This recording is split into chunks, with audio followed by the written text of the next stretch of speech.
Order. Questions to the Prime Minister. Robert Goodwill. Number one, sir. Before listing my engagements, I know the whole House will want to pay tribute to all the servicemen who have died in the summer months in Afghanistan.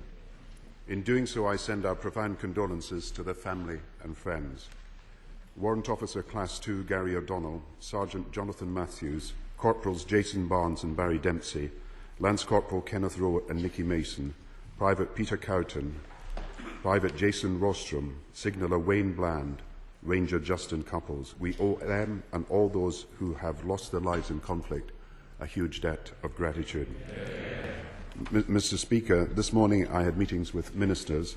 I also talked about the economic situation to Chancellor Merkel, President Sarkozy and Prime Minister Berlusconi. And I think the House will want to know that the Governor of the Bank of England has just announced an immediate 0.5% cut in interest rates. He has done so in a coordinated action that is happening around the world, in which the US Fed has cut interest rates by 0.5%, the ECB by 0.5%, the Swiss, the Swedes and other members of the G10 have all cut interest rates, showing that global problems are best dealt with by global action. Thank you, Mr. Speaker. Can I join the Prime Minister in paying tribute to those servicemen who have lost their lives in Afghanistan since the House last met? Like the Prime Minister, I have been recently to Helmand and have seen for myself the courage, the professionalism, the dedication of people working in incredibly difficult conditions, and we owe each and every one of the fallen a huge debt of gratitude. Right across the country, people are worried about their savings, their pensions and their mortgages. That is why I said last week that if the government needed to take major steps to secure the banking system, it would have our support. Does the Prime Minister agree with me? Does the Prime Minister agree with me that the message should go out loud and clear from this House that in a free enterprise economy, banks play such an important role for everyone, for homeowners, for businesses, for individuals with savings, that the banking system itself cannot be allowed to fail? I'm grateful. I'm grateful for the Leader of the Opposition's support for the action that we are taking. I hope that we can proceed now on the basis that there will be all-party support for the actions that have been taken today and will be taken in future days. I also believe that the scheme that we have put forward, which is a stability and restructuring programme, is not simply about new capital for the banks. It is increasing liquidity into the system so that there is overnight and short-term lending available for the banks. It is dealing with what is perhaps the bigger problem at the moment, and that is medium-term funding, that small businesses, as everybody recognises in our country, need to get funding. At the same time, mortgage holders and prospective homeowners need to know that the market can resume. The absence of that medium-term funding of loans over 6 months, a year, 2 years, 3 years is something that has hindered the market, and the market is indeed frozen up in these areas. So we are guaranteeing £250 billion. It will be at commercial rates, but we will do the job that the banks usually do and should be doing in normal circumstances, providing the guarantee that that system will work forward. And in addition to that, the cut in interest rates will assure people that all action is being taken in the economy so that we can help businesses move forward. So I welcome his support. I would say to him that the measures we are taking this morning are far more comprehensive and wider than those that have been speculated about in the press. And I would say to him that we are showing that we will do everything in our power to maintain the stability of the economy in the interest of every single British person. Thank you, Mr. Speaker. Taxpayers are making an enormous investment and have potentially a huge liability. They want to see their interests protected. Now that should mean no more irresponsible behaviour, no more inappropriate dividend policies, and no more indefensible bonus packages. Will the Prime Minister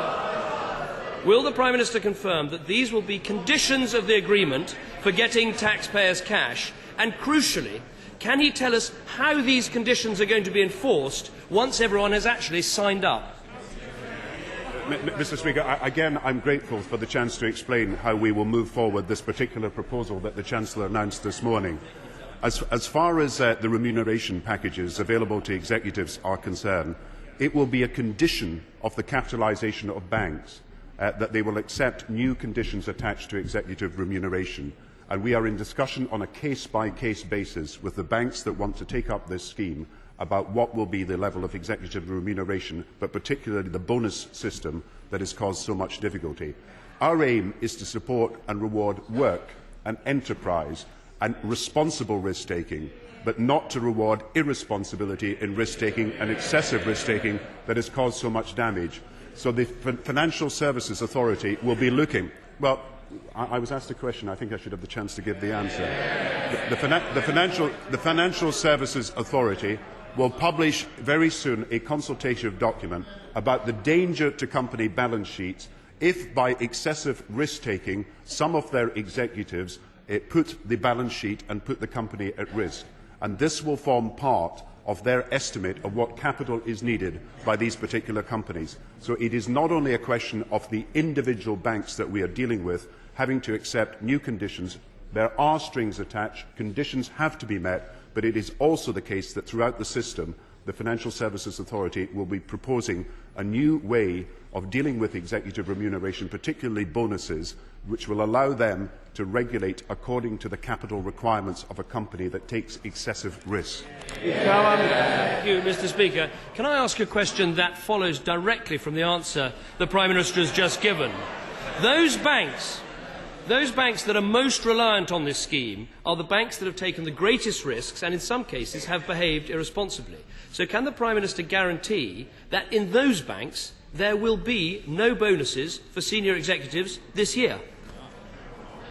Mr. Speaker, I think we've got to get both sides of this right. He said early on he did not want any bank to fail, and we will take all the action that is necessary to ensure that banks are stabilised and they can continue and resume the normal process of lending. At the same time, we will insist in the conditions in which we issue shares that executive remuneration is as we want, based on responsibility, based on hard work and based on effort and based on enterprise. But that will be part of the negotiations that we will have, and I think it's right to say that these should be had on a one-to-one basis between the government and the companies. Of course, these matters will be made public because that is what companies are required to do. No one wants banks to fail, but also no one wants rewards for failure. Taxpayers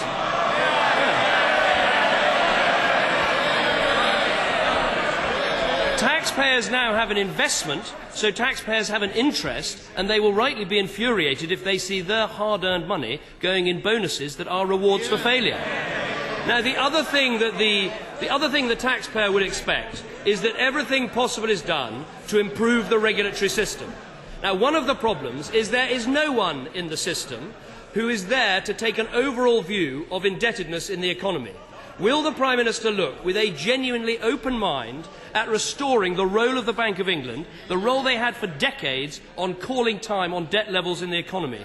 The regulatory system needs not just the right rules, but strong institutions. Shouldn't the Bank of England be restored to its proper role in this regard so that this never happens again? Mr. Speaker, of course, under the new legislation, for which I believe there is now all-party support, the Bank of England will have a statutory role in the supervision of the system. But I have to remind them that when we came in 1997, there were 7 or 8 separate regulators, all involved in the system, and we coordinated that within the Financial Services Authority, and we led the world in that way. And as for bonuses, the FSA, the Financial Services Authority, will be responsible for issuing rules about capital adequacy to firms, and they will take into account whether these firms are taking excessive risks by rewarding people on the basis of short-term gains and not long-term success. And so when he asks what will be done on a case-by-case basis where we capitalise the banks, we will lay down conditions. As for other companies and for the rest of the system, the FSA will now be in a position to regulate the capital requirements of firms according to the risk-taking that is involved. And I do hear what he says about what he thinks about the irresponsibility of people in the city and some of the adjectives that have been used, but I have to remind him what he said on the Andrew Marr show. What you won't hear from me this week is the sort of easy, cheap lines beating up the market system and bashing financiers.